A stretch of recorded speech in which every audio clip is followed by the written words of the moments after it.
নমস্কার বন্ধুরা, আজকে তোমাদের সাথে আবারও একটা রেসিপি শেয়ার করতে চলে এসেছি। তা হলো মুসুর ডালের খিচুড়ি।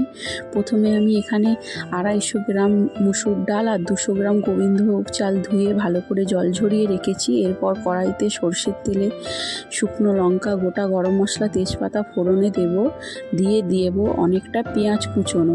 পেঁয়াজটা বেশ খানিকক্ষণ ভাজা ভাজা করার পর এরপর দিয়ে দেবো 1 চা চামচ আদা রসুন বাটা, একটা বড় টমেটো কুচি আর হলুদ গুঁড়ো, জিরে গুঁড়ো, লঙ্কা গুঁড়ো দিয়ে মশলাটা আমি আবারও ভাজতে থাকবো।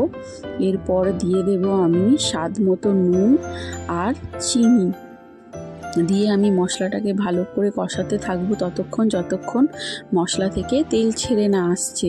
তো দেখো আমি এখানে নুন চিনি স্বাদ মতো দিয়ে দিয়েছি। দিয়ে এবার মশলাটা কষাতে থাকবো, অপেক্ষা করব তেল ছাড়া পর্যন্ত।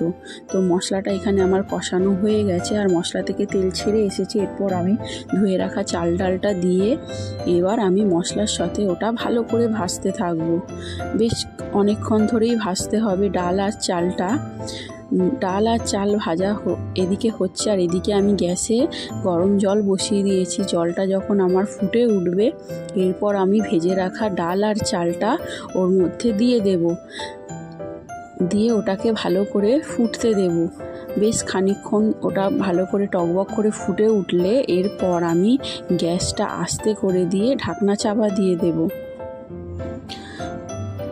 তো দেখো আমি এবার ঢাকনা চাপা দিয়ে দিলাম। এবার কিছুক্ষণ পরে খুলে দেখবো, দেখো এখানে আমার খিচুড়িটা প্রায় অনেকটাই তৈরি হয়ে এসছে, কিন্তু জলটা এখনও অবধি অনেকটা আছে। তো আবারও আমি ঢাকনা চাপা দিয়ে এটা হতে দেব।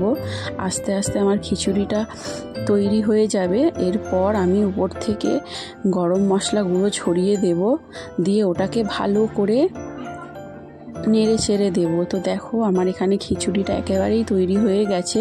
এরপর উপর থেকে আমি ঘি ছড়িয়ে দিলেই তৈরি হয়ে যাবে আমার খিচুড়ি মুসুর ডালের। এটা একটা অন্য ধরনের খিচুড়ি, তোমরা ট্রাই করতে পারো।